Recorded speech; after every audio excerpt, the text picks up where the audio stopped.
যদি লাইফে কখনো তোমাকে কেউ ঠকায়, তোমাকে কেউ চিটারি করে, বাটপারি করে, আমি তোমাকে 3টা অ্যাডভাইস দিব। যদি মনে রাখতে পারো, জীবনে কারো ঠকানো মনে হবে না ইনশাআল্লাহ। যদি লাইফে একদম আমার চোখে চোখ রাখো যুবকরা, যদি তোমার গার্লফ্রেন্ডও ঠকায়, তোমার বন্ধু ঠকায়, যেই ঠকাক না কেন, 3টা অ্যাডভাইস মনে রাখবো। যদি বলো কয়টা অ্যাডভাইস? নাম্বার 1, কেউ যদি তোমারে কখনো ঠকায়, তুমি আগেই বিশ্বাস করবে আমি ঠকি না, আমি জিতে গেছি আলহামদুলিল্লাহ। কারণ মানুষ যে মানুষকে ঠকায়, এর সবচেয়ে বড় মাধ্যম হচ্ছে মিথ্যে কথা, মিথ্যে আশ্বাস, মিথ্যে ছলনাময় ভালোবাসা। ছাকা খাইয়া যুবক বেকা হয়ে যায়। হ্যাঁ, দিন যৌবন কিচ্ছু আর ভালো লাগে না। তো এই যে মানুষ তোমাকে ছ্যাঁকা দেয়, কষ্ট দেয়, প্রতারণা করে, এটা মিথ্যের মাধ্যমে মানুষ বেশি করে। হাদিস শোনেন, একবার রাসূল করিম সাল্লাল্লাহু আলাইহি ওয়াসাল্লামকে একজন সাহাবী বলল, ইয়া রাসূলুল্লাহ, আপনার উম্মত কি জিনা করতে পারে? রাসূল বললেন যে হ্যাঁ, মিস্টেকলি করে ফেলতে পারে, এই গুনাহটা হয়ে যেতে পারে। ইয়া রাসূলুল্লাহ, আপনার উম্মত কি সুদ খেতে পারে? রাসূল বললেন হ্যাঁ, মিস্টেকলি খেতে পারে, ভুল করে গুনাহটা করতেও পারে। কিন্তু রাসূল বললেন দেখো, আমার উম্মত একটা গুনাহ কখনো করতে পারে না। একটা গুনাহ যদি কোনো উম্মত করে, সেই উম্মত আমার উম্মত থাকবে না। সেটা কি? যে উম্মত মিথ্যে বলবে, সে উম্মত আমার উম্মত হতে পারে না। ঠিক কিনা বলেন?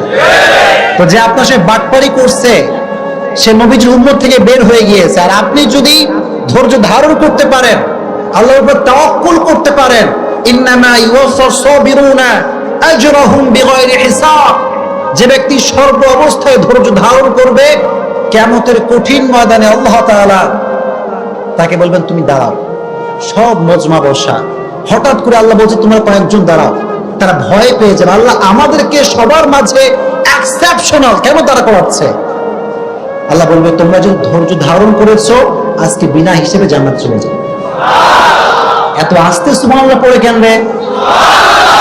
আর একটু জোরে পড়েন সুবহানাল্লাহ। তাহলে কেউ আপনার ঠকাইলে আপনি ঠকছেন না জিতছেন? Number 1 advice. নাম্বার 2 অ্যাডভাইস হচ্ছে, যখনই ঠকবেন, কষ্ট পাবেন, আগেই পড়বেন আলহামদুলিল্লাহ। এত আস্তে কেন? জোরে পড়েন আলহামদুলিল্লাহ। কেন আলহামদুলিল্লাহ? শুনে হতাশ হবেন না। এই যে মানুষ আমাদেরকে ঠকায়, একটা উপকার হয় কি জানেন? মানুষ কি চিনতে পারে যে কোনটা ধোঁকাবাজ আর কোনটা ভালো মানুষ। এটা জীবনকে আরো সামনে এগিয়ে দেয়। एंड यू नो, जिंदगी में कभी कभी आगे बढ़ने के लिए एक कदम पीछे भी जाना पड़ता है। জীবনে কখনো কখনো সামনে আগাবার জন্য এক কদম পিছু পা ফেলতে হয়। ঠিক কিনা বলেন?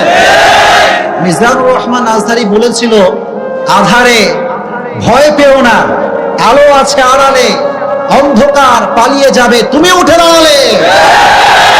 আমিও সেই কণ্ঠে কণ্ঠ মিলিয়ে বলতে চাই, যুবক, ছ্যাঁকা খেয়ে বেঁকা হয়ে যাও না, শক্ত হয়ে দাঁড়াও, শপথ গ্রহণ করো, এস্টাবলিশ হয়ে দেখাও। আর যে মানুষ তোমাকে ধোঁকা দিচ্ছে, আগামীকাল সে আফসোস করতে করতে মরবে। এজন্য যখন কেউ চিট করবে, পড়বা আলহামদুলিল্লাহ, পারা যাবে ইনশাআল্লাহ। এন্ড লাস্ট অ্যাডভাইস, এটা বলে আমি আলোচনায় ফিরে যাব ইনশাআল্লাহ। যদি কখনো তোমাকে কেউ ঠকায়, মনে রাখবা যে মানুষকে ঠকায়, সে তার লাইফে সুখ খুঁজে পায় না। ঠিক না?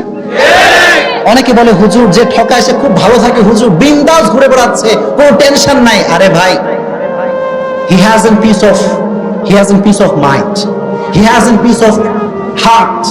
মানুষকে যখন মানুষ কষ্ট দেয়, আল্লাহ তার মানুষের মনের যে প্রশান্তিতে কেড়ে ফেলে। এজন্য যে আপনাকে কষ্ট দিচ্ছে, সে আসলে জিতে নাই, সে হেরে গেছে। জিতছে না হারছে? এজন্য সবসময় যত দুঃখ আসুক, যত কষ্ট আসুক, সবসময় পড়বেন আলহামদুলিল্লাহ। এই কুমিল্লা মানুষের মরা কেন তুমি বুঝলাম না? পড়েন না আলহামদুলিল্লাহ। ওয়ালা সাউফা ইউতিকা রাব্বুকা ফাতারদা। তুমি যদি বিশ্বাস এবং ভরসা আল্লাহর উপরে করতে পারো, অচিরেই তোমার রব তোমাকে এমন কিছু দিবে, তোমার জীবনের সমস্ত দুঃখ কষ্ট আল্লাহ তাআলা দূর করে দিবে। সুবহানাল্লাহ পড়েন। এজন্য যুবক ভাইরা, ছাকা খেয়ে বেকা হওয়া যাবে? এই কথা মনে থাকবে তো ইনশাআল্লাহ। আমি আসছি মোটিভেট করার জন্য, আমার কাজই তো এইটা। কি আমার ওয়াজ আপনারা শোনেন নাই? আমি যখন রাস্তাঘাটে যাই, আপনারা বিশ্বাস করবেন না, এই যে এদের মতো যুবকগুলো, সেদিন রাজশাহীতে, আমি থাকি কোথায়, কাছে না দূরে, অনেক দূরের মানুষ আমি। তো কুমিল্লা আসলে মনে হয় যে আমি নিজের জেলায় আসছি, এত ভালোবাসে কুমিল্লার মানুষ। তো আমি বাইক নিয়ে গেছি বাইরে রাস্তায়, শোনেন ভালো করে শুনবেন। তো আমি লেখালেখি করতেছি যে কি ওয়াজ করা যায়, লেখালেখি করতেছি। হঠাৎ করে একজন যুবক পা ধরে কান্না শুরু করছে, আমি নিজেই ভয় পেয়ে গেছি। পা ধরে আর ছাড়ে না, গ্রামের ভিতরে আমি নিজেও ভয় পেতেছি, এই ছেলেটা কে, এরকম কাঁদতেছে কেন। বলতে হুজুর আপনি এখানে কি করেন, আপনার ওয়াজ শুনে আমার পুরো জীবনটাই পরিবর্তন হয়ে গিয়েছে। আমি বললাম যুবক আমার কোন কথা তোমার গায়ে লাগছে? বলে হুজুর আপনি একটা কথা বলছিলেন যে ভুল মানুষকে ভালোবেসে আফসোস করা যাবে না। তো বলছে হুজুর জীবনে এই মিস্টেকটা আমি করছি, তো করার পরে আমার পুরো জীবনটাই শেষ হয়ে গেছিল, মদ গাঁজা বিড়ি খেয়ে অবস্থা খারাপ, যে ভালোবাসা মানুষ পাইলাম না কেন রে, হ্যাঁ জীবন যেমন সব শেষ। তা আমি যখন বলছি আফসোস করা যাবে না, তখন সে এই লাইফটা থেকে আল্লাহর পথে ফিরে আসছে।